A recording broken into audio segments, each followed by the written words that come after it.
Amigos de todos os cantos e origens, é sempre muito bom estar aqui com vocês para compartilhar o que existe de mais incrível no mundo do agronegócio. E olha, hoje o programa está realmente muito especial. Confira só!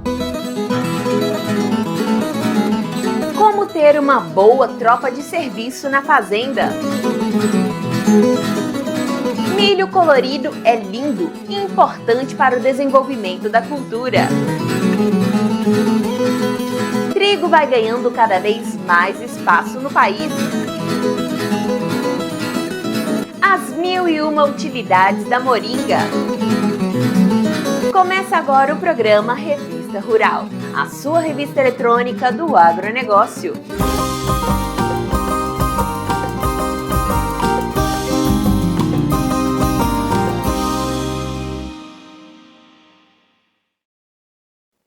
Antes de chamar a primeira reportagem, eu queria te pedir uma coisa, tá? Já clica no joinha, se inscreva no canal e mande uma mensagem aqui nos comentários. Isso ajuda a gente a fazer um programa cada vez melhor para você. Já clicou? Então vamos lá! Nenhuma fazenda pode funcionar bem sem uma boa tropa para a lida do dia a dia. E produzir bons animais que são pau para qualquer obra não é tão fácil quanto parece. A gente foi falar com um especialista no assunto.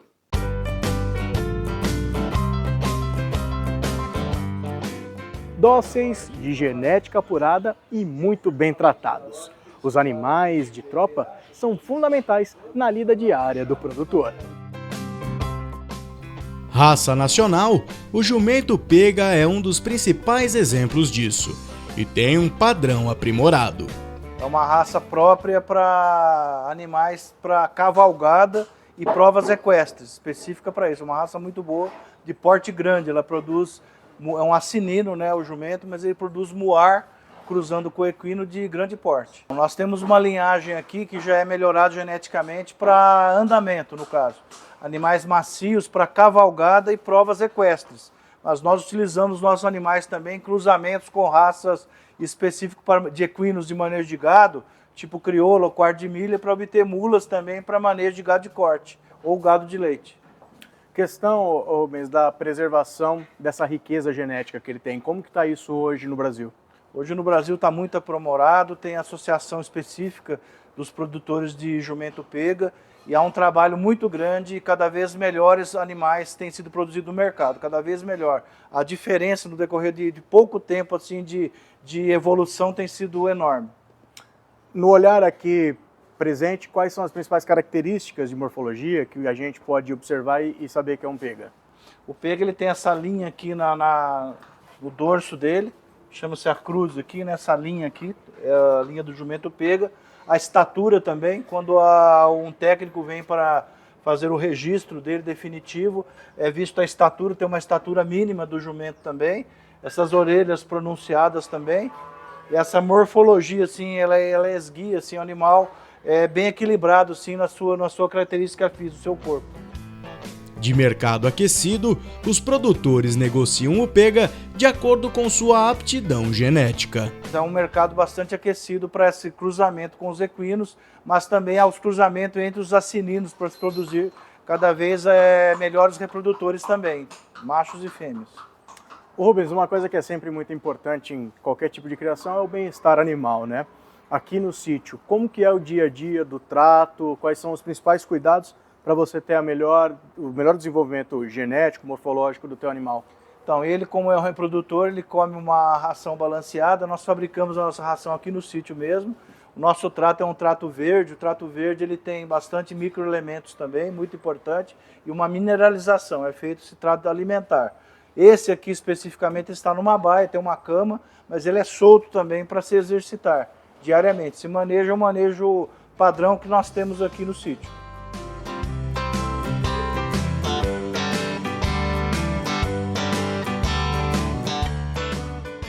Para as tropas de serviço, o marchador ele é muito importante. Rubens, por que ele é muito importante? Então, esse cavalo ele tem uma comodidade muito grande e uma docilidade também dessa raça. Na verdade, ele é utilizado para cavalgada essa raça aqui. Né? Então no cruzamento com o jumento pega, dá um muar de porte médio. Isso aqui é um manga larga marchador. Geralmente dá um muar de porte médio e de um andamento macio, né? E para a pessoa fazer uma vistoria na fazenda e também para a lida também pode ser utilizado. O desenvolvimento genético e também a manutenção dessa genética, como que está isso hoje? O marchador está muito desenvolvido também no Brasil, né? Cada vez melhor. Nós aqui não somos aqui sócios, né, da Associação do Manga Larga Marchador. O nosso foco aqui é a produção mesmo dos muares, mas as nossas éguas aqui, na maioria, são manga larga marchador. Rubens, para ele ser marchador, ele tem que ter a característica do tríplice apoio, certo? Sim, isso aí diz respeito diretamente à comodidade do animal. Então, para o cavaleiro que está montando esse animal, o fato de ter o tríplice apoio, de ser um animal marchador, que é típico dessa raça, né, do manga larga marchador, o manga larga mineiro, como se diz, esse conforto para o cavaleiro, né, nas operações que vai se fazer de cavalgada por dentro da fazenda, vistoria de tropa e alguns procedimentos. Ele é um animal muito cômodo para o cavaleiro. No resultado do cruzamento entre marchador e pega, a cria herda características importantes vindas dos pais. O nosso ele transmite na índole uma docilidade muito grande, mas a característica genética deles aqui, você já pode observar as orelhas muito bem feitas desse burrinho. Ele é macho, mas ele tem uma característica fina, não é grosso de corpo assim, ele é uma característica fina, ele é descanelado, as pernas compridas, e ele vai fazer uma semana daqui a 3 dias ainda. Você já vê que ele é bem desenvolvido, deve dar um animal de excelente qualidade. Ele continua crescendo até mais de 3, 4 anos de idade, a gente fala que ele era mesmo com 6 anos. Ele cresce mais rapidamente nos primeiros 2 anos, mas ele continua crescendo ainda e engrossando o corpo, vamos dizer assim, né, igualando, que a gente fala, até quase 6 anos de idade. O porte dele chega parecido com o pai ali que a gente mostrou? Ele fica maior. Na verdade, os nossos jumentos são grandes, é quase uma estatura de uma égua, mas ele vai ficar... Esse é filho desta égua, que ela é uma égua cruzamento de manga larga com marchador. Esse vigor híbrido, né, nesses cruzamentos, eles trazem mais rusticidade ao produto final? Na verdade, um híbrido ele não é uma somatória simples matemática de uma soma das duas raças, no caso, seria do equino e do asinino. Num híbrido há uma multiplicação, potencializa, na verdade, os pontos positivos. Então ele é bem melhor do que o pai e do que a mãe. Para você preservar a genética e ela expressar da melhor maneira possível, seja no tamanho, no porte físico, robustez, rusticidade, quais são os principais manejos e cuidados de bem-estar que vocês precisam no dia a dia cuidar desse animal? Primeiro, uma alimentação balanceada, um manejo bem assim cuidadoso com o animal, para ele já ir acostumando com o ser humano, né, para ter uma docilidade. E todo o tratamento também é sanitário necessário. E desde pequeno ele já vai sendo cabresteado, ele vai fazendo o casqueamento dele, que futuramente vai ser feito o ferrageamento. São procedimentos que vai ter para a vida toda. Ainda pensando no bem-estar, os funcionários do sítio fazem a doma racional da tropa, processo que acontece desde que os muares são pequenos. A doma racional, você acostuma o animal, vai fazendo uma doma assim, que ele perca o medo do domador, na verdade, haja uma confiança mútua, e daí ele vai se desenvolvendo e vai ser uma coisa natural, né? Ele deixar ser montado ou conduzido pelo domador, algo natural, não pelo medo, mas pela amizade. Isso vai refletir também em qualquer pessoa que for montar nele no futuro. O preço da venda varia de acordo com a finalidade de cada indivíduo.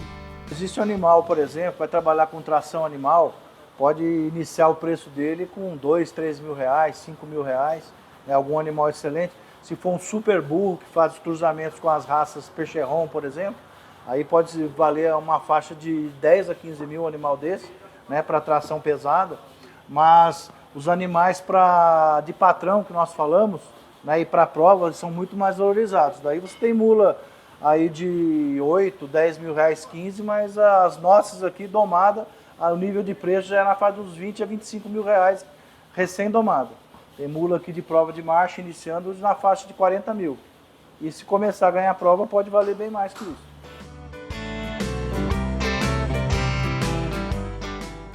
Ô Rubens, a gente tem até aqueles ditos populares de teimoso igual uma mula, tal pessoa é burra. Acho que não é por aí, né? Esse trabalho que vocês fazem desmistifica um pouco essa questão, não?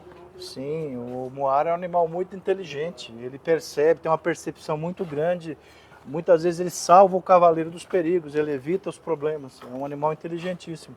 Essa questão toda fica só para dito popular mesmo, né? Sim, esses animais que empacam, que não quer ir, a maioria das vezes são animais que estão tendo um maltrato, excesso de peso, ou quer que ele passe num lugar perigoso que ele sabe que não pode passar, ou que tem uma cobra, algum problema, não vai passar.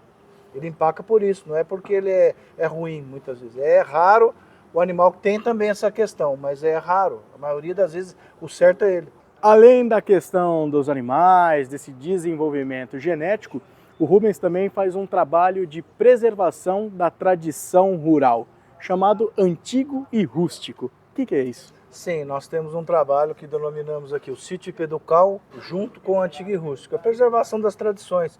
O fato de nós criarmos o carunchinho é para manter a tradição. Nós criamos aqui o cão pastor da Mantiqueira, que é uma raça nacional também, é para manter a tradição. Os próprios muares, né? E as aves mesmo, assim, o frango caiana, o pingo de ouro, o galo músico, tudo é manter a tradição. Que nós somos aqui muladeiros e nessa cultura, faz parte da cultura caipira os muladeiros. E né, dentro da cultura dos muladeiros tem as trocas de mercadoria e nós usamos os arreios chapeados de prata, né, as tralhas de frente de prata e de alpaca. Então tem essa valorização dos costumes, né, e toda essa história, essa tradição para não deixar acabar.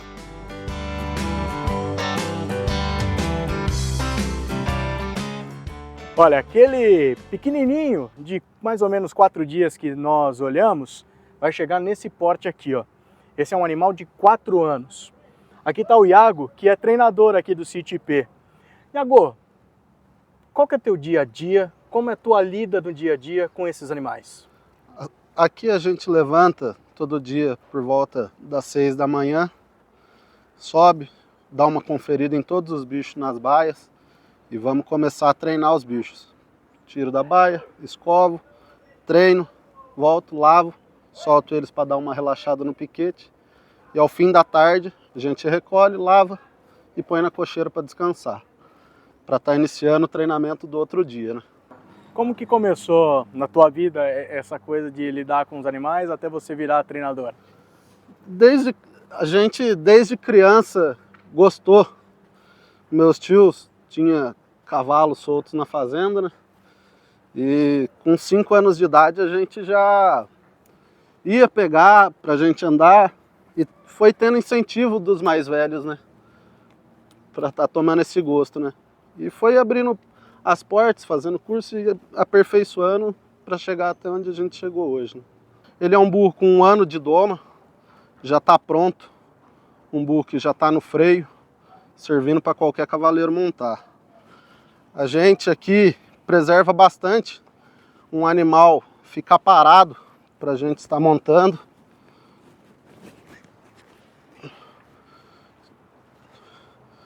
Sempre deixa eles pensar, acostumar com a gente.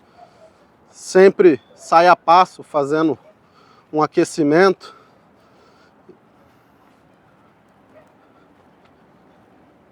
E devagar a gente vai liberando eles para andar. Tá apreciando uma boa marcha.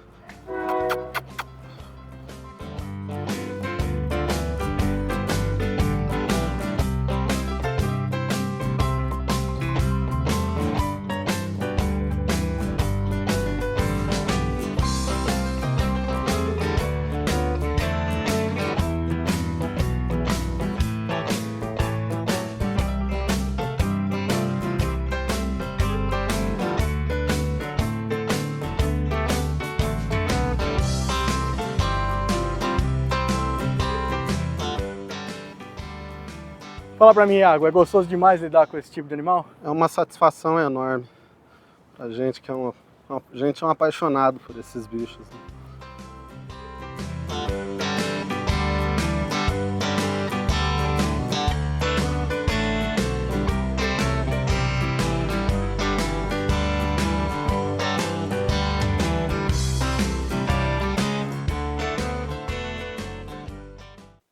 Gostou dessa reportagem? Então não deixe de fazer o seu comentário aqui abaixo. Se quiser, pode sugerir outros assuntos também. Suas ideias são muito bem-vindas e o seu comentário pode ser lido aqui no próximo programa. Não esqueça de dizer seu nome completo e onde você mora. Mande sua mensagem, queremos ouvir você! E queremos agradecer as mensagens de carinho dos nossos espectadores: Isabel Muniz Veloso, Cledivaldo Silva, Sérgio Souza, Paula Lima, Henrique Moraes, Edinaldo Félix, Dário Braga, Benedito Seixas, Cleusa Morelli Cardoso, Caio Medeiros e Jorge Toledo. O Francisco Delmar Monteiro, de Torres, no Rio Grande do Sul, pediu uma reportagem sobre Guzerá leiteiro. É uma raça zebuína incrível e muito linda, né? A Margarida Pacheco, que nos assiste lá da Bahia, quer dicas de como iniciar uma criação de codornas. Margarida, a gente fez uma matéria linda sobre o assunto há pouco tempo. Dá uma olhada no nosso canal que você vai encontrar. O Sebastião José Matias pediu uma matéria sobre quiabo e maxixe. Sebastião, a gente falou de quiabo há 2 semanas atrás. Dá uma olhadinha no nosso canal que você acha. Sobre maxixe, a gente está correndo atrás. E continuem mandando suas mensagens, é muito importante pra gente. O milho é, sem dúvida, um dos alimentos mais importantes do planeta. Hoje, ele está presente em praticamente todas as culturas. A sua evolução é notável e, acredite, há muitos anos atrás ele era bem, mas bem diferente.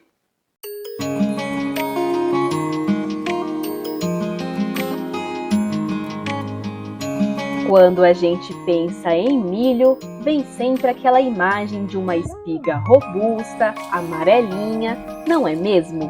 Mas saiba que o milho nem sempre foi assim. E hoje existem ainda muitas variedades de cores e formas. Para entender melhor isso, é preciso conhecer as sementes crioulas. Já ouviu falar nelas? São muito importantes, tanto como símbolos da origem da cultura, como um banco genético inestimável para a evolução da lavoura. Tradicionais, saudáveis, rústicas e diversificadas são algumas das características das sementes crioulas. Mas você sabe o que elas representam? As sementes crioulas, como o próprio nome diz, crioulo vem do termo espanhol cria do local. Bom, só por isso já é bastante interessante. São sementes que estão adaptadas, são sementes que estão acompanhando as tradições das comunidades. Esse termo crioulo ou sementes tradicionais se reflete exatamente a isso. Ela está sendo armazenada, plantada, guardada, reproduzida ao longo do tempo em uma determinada área, um determinado território ou com uma determinada comunidade. E como que surgiu essa tradição de geração em geração? Bom, ela surgiu praticamente da necessidade mesmo, né? Antigamente, as variedades, como a gente vê aqui, existiam poucas, né, restritas, não haviam tanto essa disseminação ou essa comercialização, então eles se tornaram realmente patrimônios de algumas comunidades. É interessante que essas comunidades, ao longo do tempo e ao longo desses plantios, as próprias comunidades foram fazendo um melhoramento de acordo com as características que as comunidades achavam importante. Isso é muito interessante, porque determinada comunidade, por exemplo, escolheu uma variedade que, por exemplo, não caruncha e foi reproduzindo essa característica ao longo do tempo. Então, sementes crioulas são as sementes adaptadas ao local de origem dela. E isso é muito importante. Fala pra gente o que a gente tem de semente hoje aqui. Bom, aqui a gente tem algumas variedades de algumas espécies. Bom, começando aqui pelo feijão, a gente tem 2 tipos de feijão. O chamado feijão carioquinha, e um feijão crioulo chamado feijão Marianinha, que vem da região de Cunha, de São Luís do Paraitinga. Nós temos, dentro agora dos aspectos dos milhos, temos vários milhos interessantes. Esse primeiro aqui é conhecido como o milho dente de cachorro. Esse milho é o milho pipoca dos Andes. Então, ele tem alguma característica um pouco diferente, ele não estoura como o nosso milho de pipoca, ele abre mais ou menos como se fosse um amendoim quando esquentado. E colocar um salmoura ali e usar ele como petisco. É muito saboroso. Então, é um milho tradicional dos Andes, muito interessante. Aqui, nós temos um milhinho, o chamado milho azul. É um milho que veio do estado do Paraná, através de trocas, e a gente fez o primeiro plantio dele agora no estado de São Paulo. Vamos ver como que ele vai se adaptar aqui. Ainda dentro desse amplo aspecto dos milhos, aqui a gente tem os mini milhos, né? São milhos que não têm um vigor ou uma característica genética para a gente continuar dentro desse aspecto da produção, mas eles são milhos diversos e incrivelmente lindos, né? São milhos diferentes, são milhos com uma vivacidade muito interessante. E dentro desses mini milhos aqui a gente tem este que é o chamado o milho xixa morada, que é um milho também andino, que se faz uma bebida muito saborosa com ela. Então esse daqui também é uma das raridades que a gente está tentando adaptar aqui no nosso território. Bom, nós temos também, como eu comentei aqui do milho pipoca, nós vamos aqui para as outras variedades de milhos pipoca, e vocês podem reparar, o milho pipoca, ele é um milho ainda com muitas características ancestrais. Inclusive, essa característica dele ser mais pontudo, é uma característica aí dessa ancestralidade. Os grãos apresentam essa característica de uma pequena ponta. Então, aí também a variedade que nós temos, o milho, além do milho amarelo que comercialmente a gente compra, o milho vermelho, o milho preto, o milho branco, o milho preto e branco também, o qual teve esse grato cruzamento. Aqui nós temos o milho roxo, e dentro também dos milhos roxos, a gente tem uma grande variedade. Muitas vezes a gente tem o milho roxo, mas com o seu envoltório, com a sua palha branca. E nesse caso aqui nós temos o milho roxo já com a sua palha naturalmente roxa. Nesse caso aqui ela bem escura. O que é muito interessante para utilização, por exemplo, no artesanato, como é o caso que a gente mostra aqui também. Esse artesanato feito por um grupo de artesãs do sudoeste do estado de São Paulo, que utilizam a palha do milho para fazer algumas dos seus artesanatos. Nesse caso a peteca, mas eles têm cestarias, bonecos, então muito interessante. E nesse caso, essa palha que foi utilizada, essa palha roxa utilizada nesse produto, ela veio de um milho de pipoca também. Então o milho de pipoca, além dele ser comercialmente utilizado pelas artesãs, com a palha elas também garantem aí o uso desse produto também importante aí, que é a questão da palha. Bom, aqui nós temos milhos com vigor genético e de produção já maior, como é esse caso.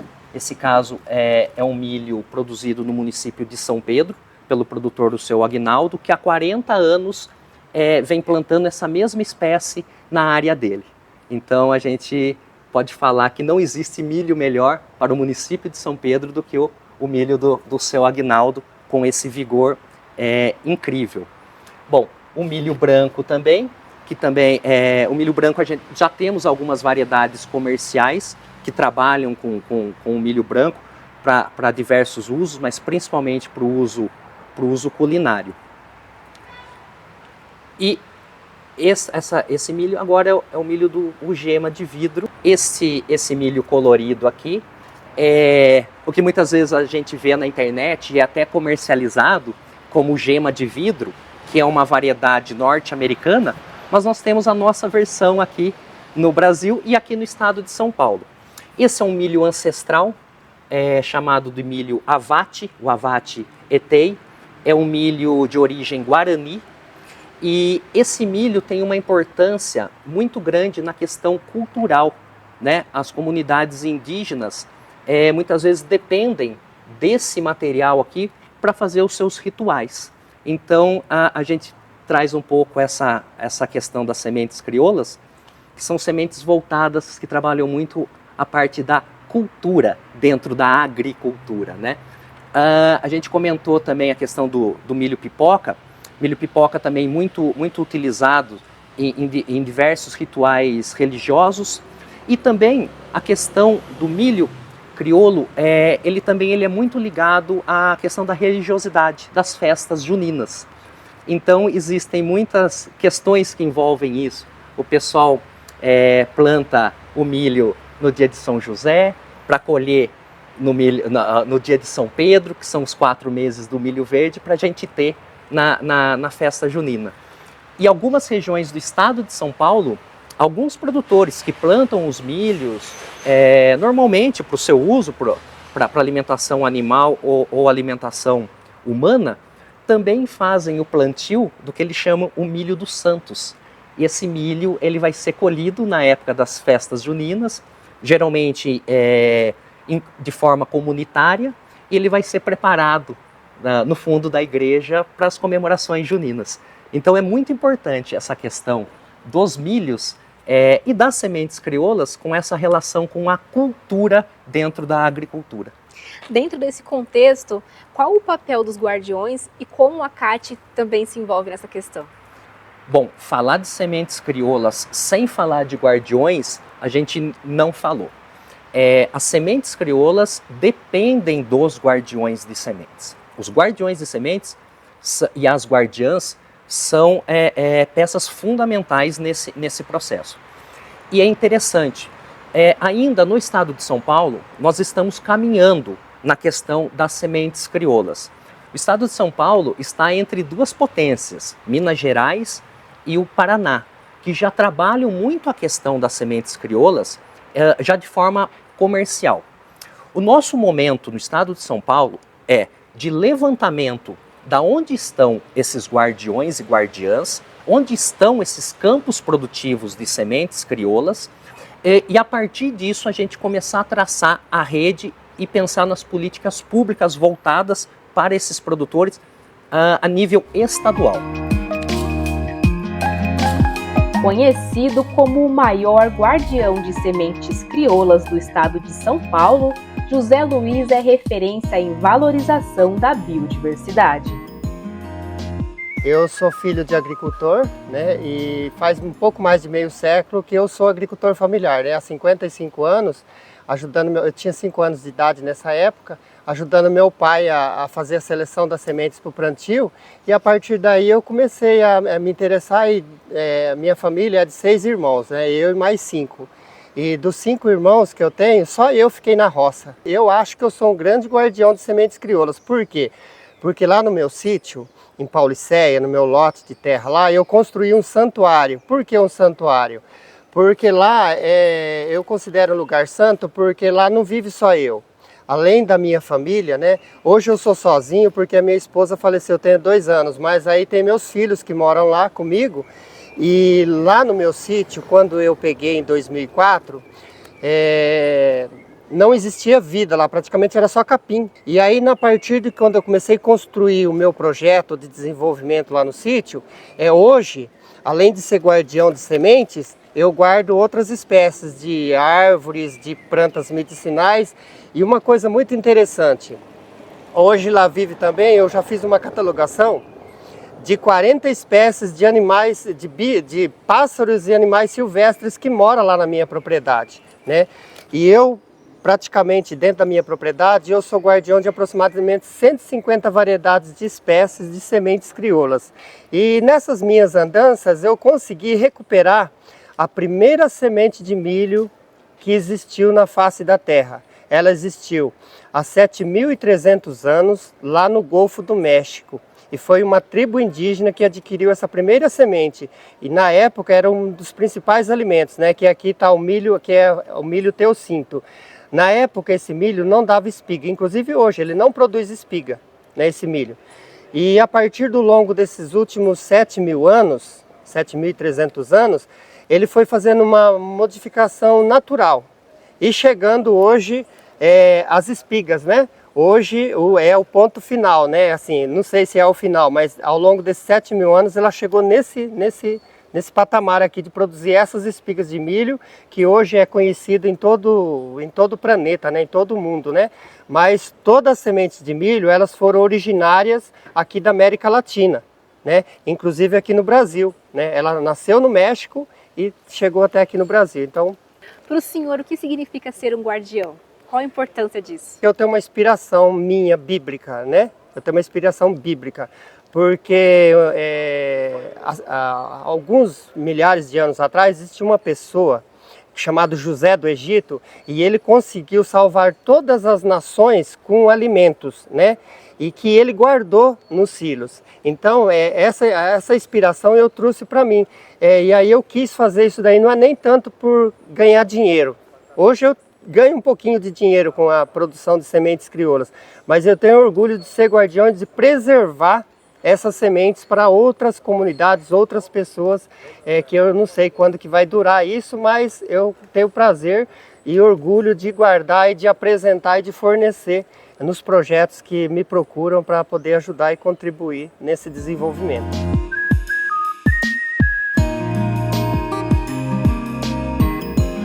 Além da questão cultural, pensando no âmbito comercial, quais são os benefícios de a gente continuar disseminando essas sementes?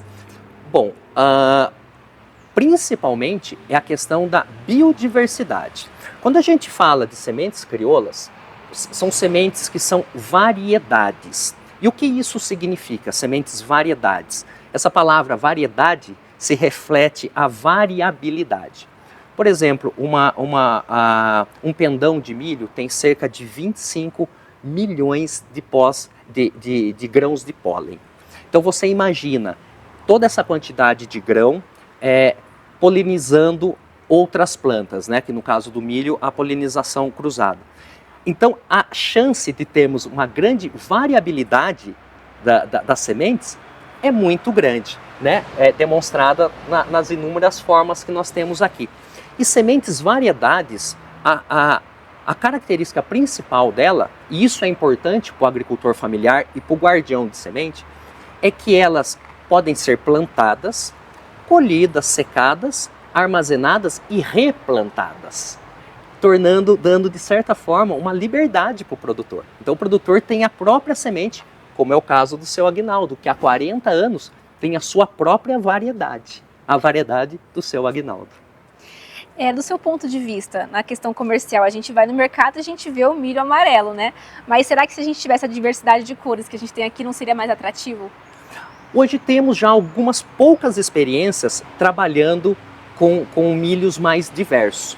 Mas foi um fator que o melhoramento através da hibridação acabou escolhendo, né? O padrão de um milho amarelo, talvez ali o pensamento ali dos melhoristas fosse a característica ali do tamanho do grão, do tamanho da espiga em si, dessa produtividade.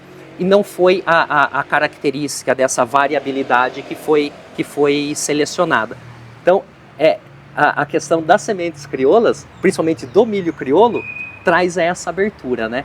De nós plantarmos muitas vezes, como aconteceu, uma safra de milho roxo, e a gente acabar colhendo algumas espigas diversas de outras cores dentro do nosso plantio.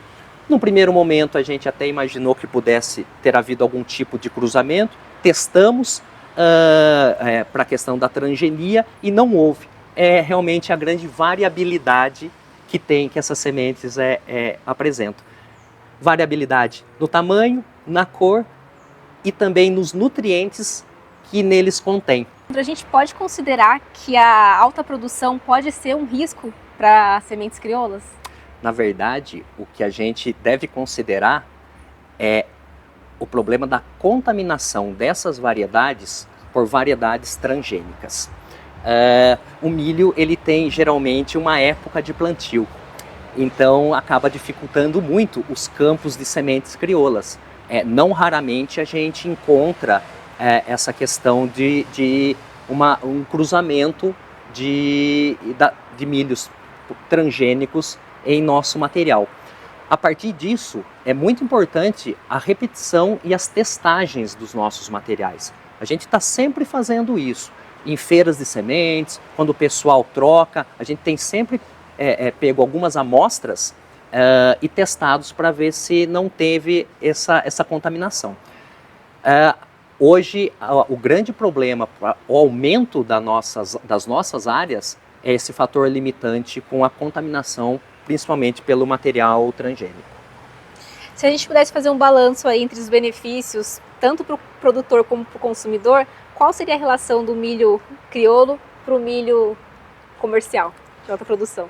Bom, os milhos crioulos, como vocês podem ver aqui, eles apresentam outras características. Não somente essa questão do tamanho dele ou desse vigor genético que a gente conhece, mas a principal característica dessa diversidade de material também é a diversidade de nutrientes que a gente encontra. Por exemplo, um animal que é alimentado com um milho roxo que tem alta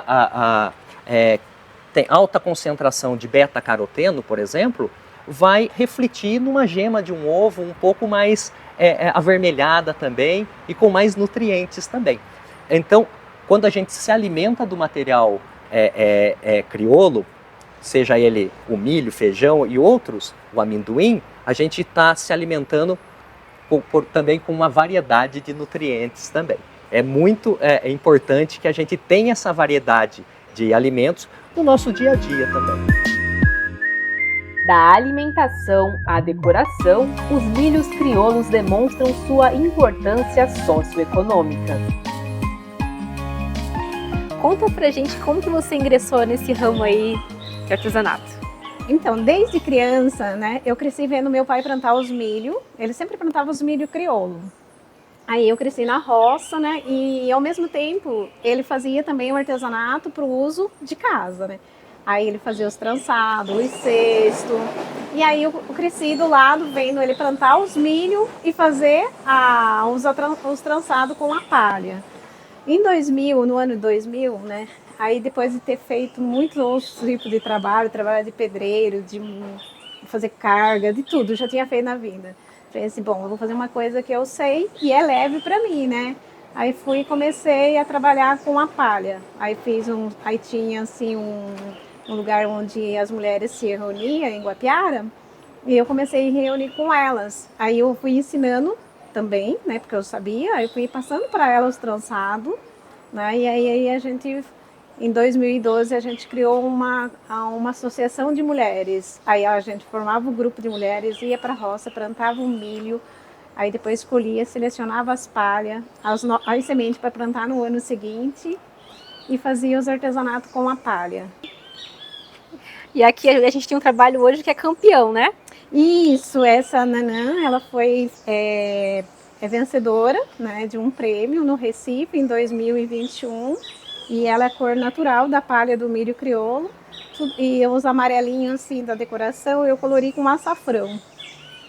Se você pudesse resumir o que significa sementes crioulas para você na sua vida, em uma palavra, qual seria? Vida.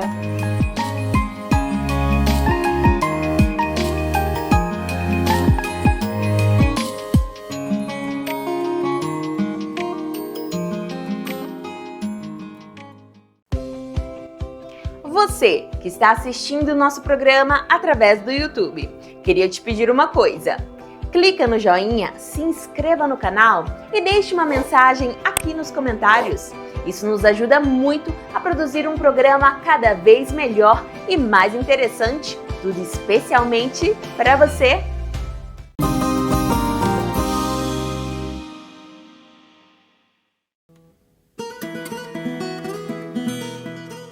Estudos realizados pela Embrapa apontam que o sistema silvipastoril tem apresentado uma série de vantagens aos pecuaristas. As árvores promovem conforto térmico para os animais. Sobre o aspecto ambiental, as árvores também melhoram a qualidade do solo e promovem o sequestro de carbono da atmosfera. Por fim, existe uma vantagem econômica, pois permite a exploração econômica de um outro produto na área para o pecuarista. A introdução do sistema deve ser bem planejada, principalmente em relação ao número de árvores e suas atividades de manejo. O excesso de sombreamento pode promover redução na produção do pasto. Nesta área que nós estamos vendo, nós estamos promovendo o manejo das árvores por meio da desrama e o desbaste. Isso faz com que os níveis de produção da pastagem sejam iguais a uma pastagem sem a presença das árvores, com uma vantagem. As pastagens aqui apresentam maior teor de proteína, maior valor nutritivo, que representa a melhor qualidade do alimento para os animais.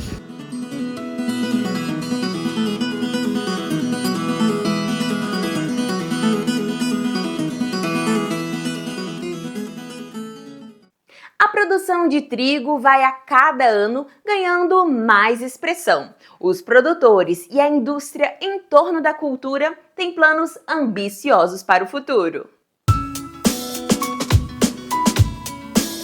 A agricultura brasileira é movida à ciência e o trigo caminha para conseguir sua autossuficiência. Para isso, a meta é produzir 12,4 milhões de toneladas. No ano passado, o país registrou sua safra recorde, atingindo 10,6 milhões de toneladas. Esperamos em menos de 5 anos chegarmos a esses 12,4 milhões de toneladas. E isso vai acontecer pelo aumento da área cultivada, vai acontecer pelo manejo eficiente do material genético. Eu tenho uma genética adequada com um manejo das boas práticas agronômicas, que leve a uma chamada produtividade rentável.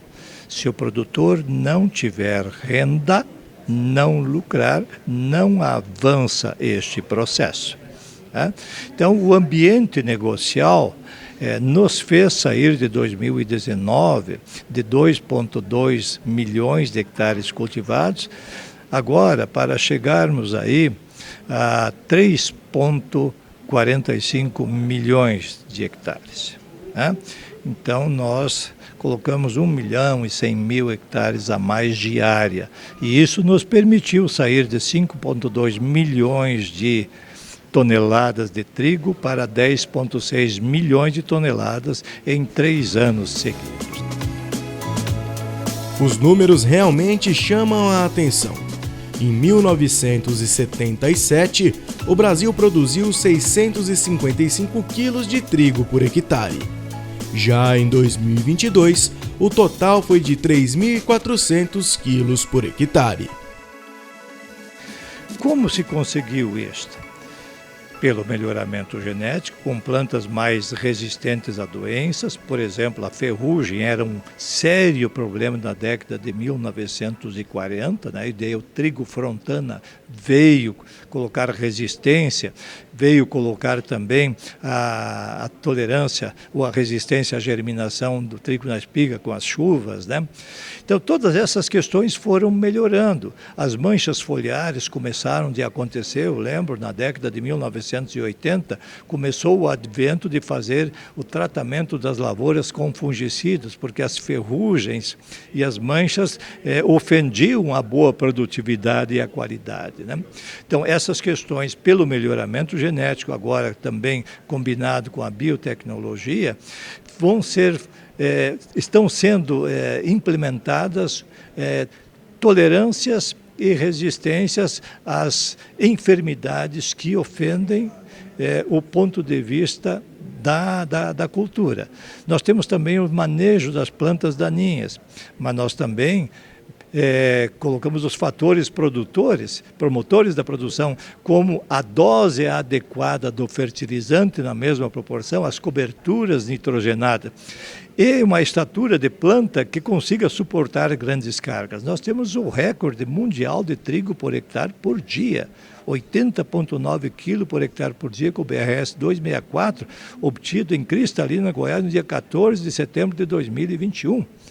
Isto é relevante para mostrar, sim, nós avançamos muito ao sair de uma média de 655 kg e chegarmos a uma produção no irrigado de 9.630 kg por hectare.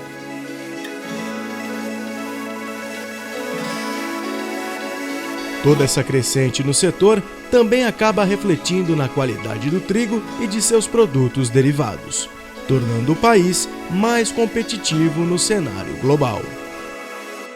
Não existe trigo ruim, existe trigo para determinados produtos. Então, o trigo que a gente precisa para produzir um bom pão francês, que, digamos, parece simples, mas é o produto talvez mais difícil para ser bem produzido, que requer um trigo forte, um pouquinho mais forte, mais proteína, ainda o argentino se sobressai, mas já tem uma boa parte do trigo nacional que se encaixa ou se enquadra quase das mesmas qualidades que o trigo argentino.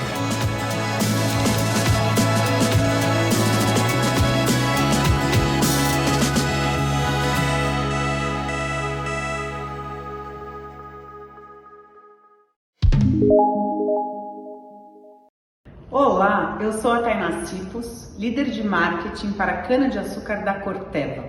E hoje eu quero apresentar o nosso lançamento, o nosso inibidor de florescimento e de isoporização, o nosso Relicta. Esse é um produto totalmente novo, com um novo mecanismo de ação, um produto ambientalmente favorável, que ganhou um prêmio de molécula verde e que é um produto que ele utiliza 63 vezes menos ativo do que as ferramentas disponíveis no mercado. Então hoje a gente apresenta esse produto para todo o mercado e convida a todos a conhecerem o nosso Relicta, nosso inibidor de florescimento e de isoporização.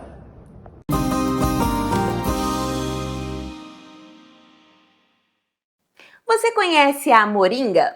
Ela é uma planta de fácil cultivo, vai bem em todas as regiões do país e é como o bombril, tem 1001 utilidades, servindo como remédio para a gente e até para a alimentação dos animais.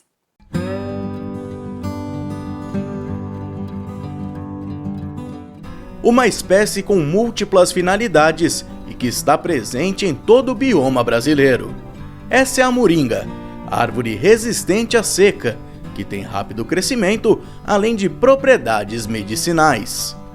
A planta pode ser utilizada em 100% de sua totalidade e é rica em beta-caroteno, vitamina C, proteínas, ferro e potássio.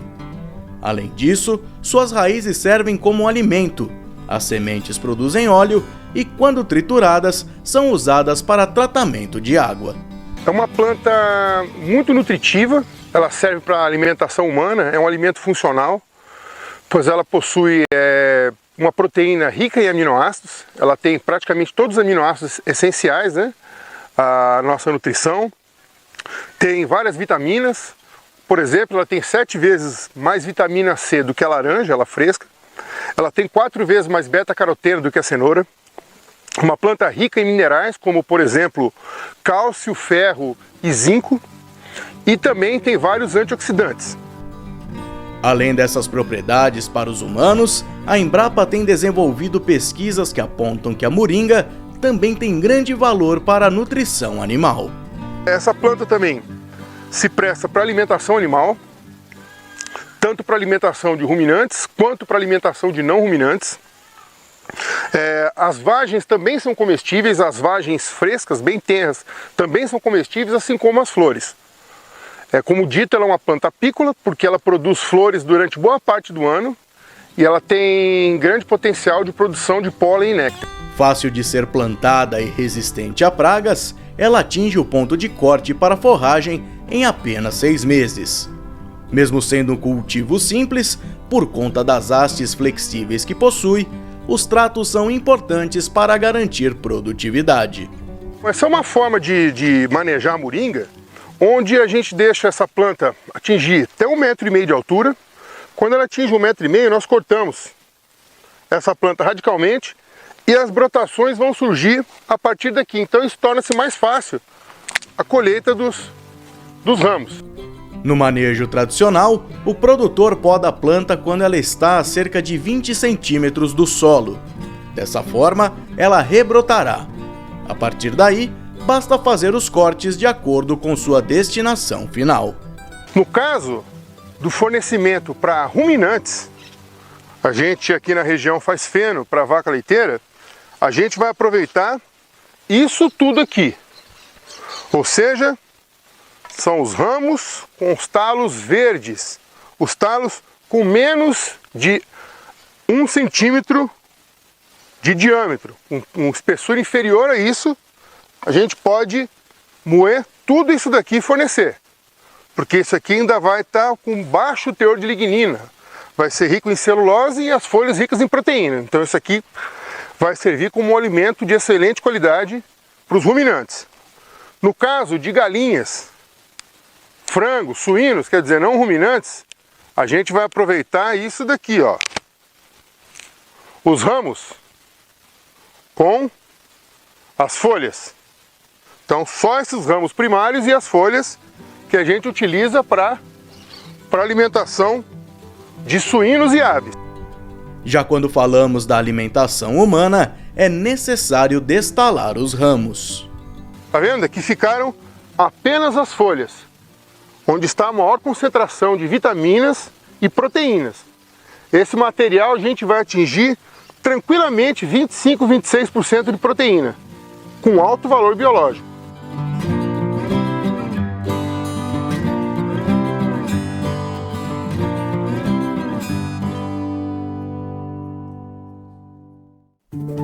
Chegou a hora de dizer tchau. Não esqueça de se inscrever no canal e clicar no sininho para ficar por dentro de tudo.